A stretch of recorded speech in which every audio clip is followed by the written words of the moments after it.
Support for Up to Date is provided by Geisinger, providing world-class care for our community, here where it matters. Hello and welcome to Up to Date from WVIA News.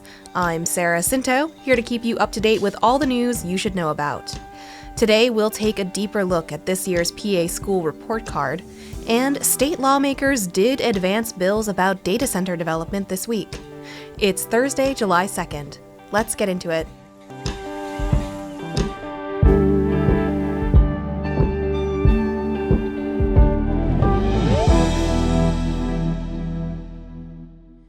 We'll start in Pike County.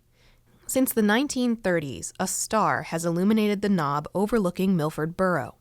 In 2017, the National Park Service removed it, but as WVIA's Kat Bolas reports, the Pike County community and federal representatives worked together to restore the star ahead of the country's semi-quincentennial on Saturday. Milford is on a bluff overlooking the Delaware River. The knob is now part of the Delaware Water Gap National Recreation Area.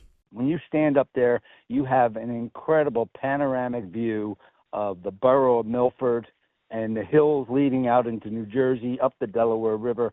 That's Pike County Commissioner Matthew Osterberg. The Milford Lions Club owns the 15-foot iron star. Before the park existed, a cross was intertwined in the lights. That was illuminated around Easter. Eventually, the knob became part of the National Recreation Area. And because of that, the star and its cross were said to have violated the First Amendment. Park staff told the Lions Club 9 years ago that the star had to come down. Whether we like them or not, those are the rules and regulations that these men and women have to follow. The community rallied to restore the star. They felt it had become so much more than a religious symbol.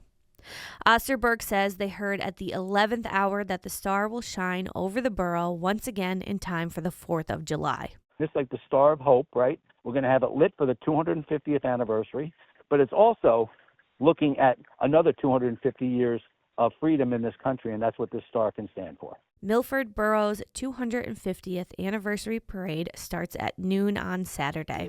I'm Kat Bolas, WVIA News. Thanks, Kat. Find more on this story at WVIA.org, and you can also find another story on July 4th and America250 events around the region. Now some news from Harrisburg. State senators advanced bills this week that could pause data center development. Natalie Javitt reports for WVIA. Lawmakers agree that municipalities should have time to prepare for data center development so they can devise local rules to address issues such as land and water use. But legislators don't necessarily agree on how much time local officials need. A state Senate committee this week passed one bill that permits a 6-month delay and a bill that allows a pause of 18 months. House Democrat Paul Friel said the half-year measure should allow leaders to strike that balance between respecting local control, promoting thoughtful planning, and making sure that this is going to hold up under scrutiny and under legal challenges, which are inevitably going to come with this onslaught from the industry. But activist groups want a 3-year moratorium, while business interests don't want a delay at all.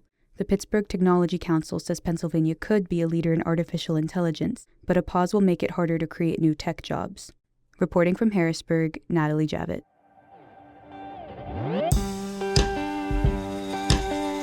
Stay with us. There's more Up to Date after this break.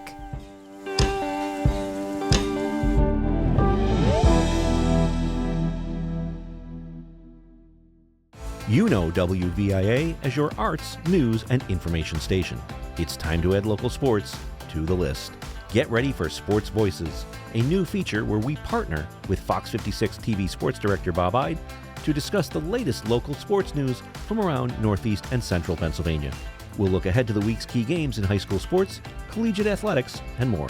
Tune in to WVIA FM at 7:51 and 9:51 a.m. every Friday morning.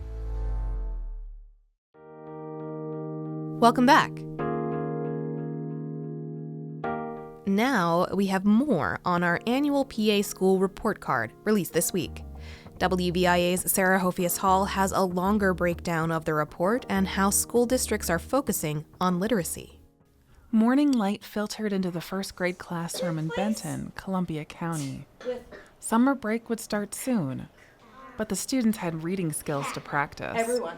Cat, Joanne Stelz praised her students at L.R. Appleman Elementary School as they changed the middle sounds of words. Change the to a. Oh, too smart for me. We're going to give you As reading skills become a greater focus nationwide and Pennsylvania schools update curriculum, the Benton area school district stands out.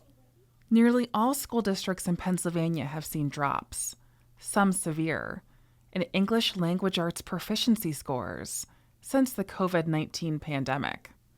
The WVIA News annual PA School Report Card examined those scores and how schools are teaching students how to read.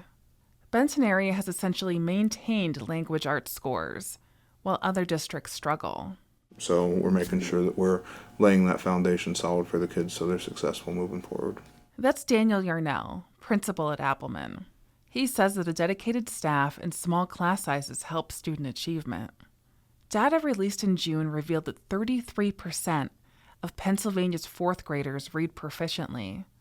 That's a 20-year low, according to the National Assessment of Educational Progress. Experts fear the United States faces a literacy crisis. The WVIA analysis found that 4 of 500 districts statewide made gains in language arts proficiency compared to scores before the pandemic.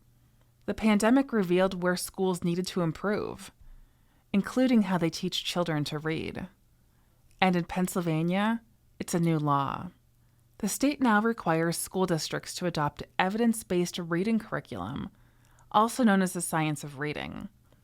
It focuses more on letters and their sounds.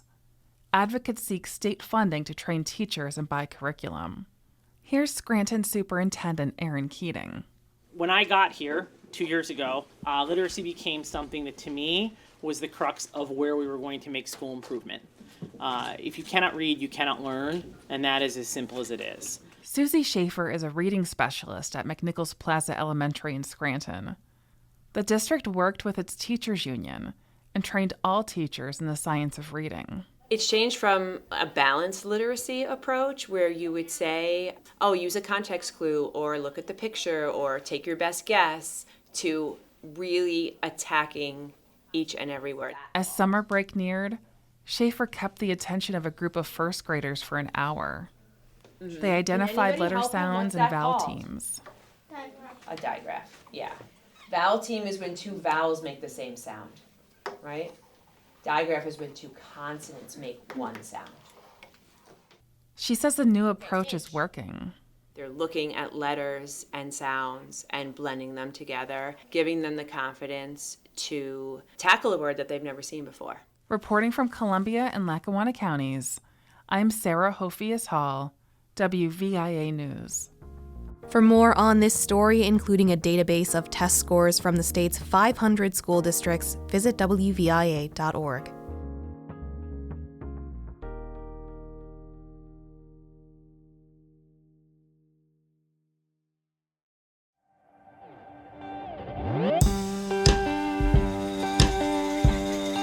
Okay, I hope you're feeling up to date. Find more stories, as always, at WVIA.org. I'm Sarah Cinto. Thanks for listening today. One more show this week, so make sure you subscribe and tune in so you don't miss a beat. Have a great day, everyone. I'll catch you tomorrow, right here on Up to Date.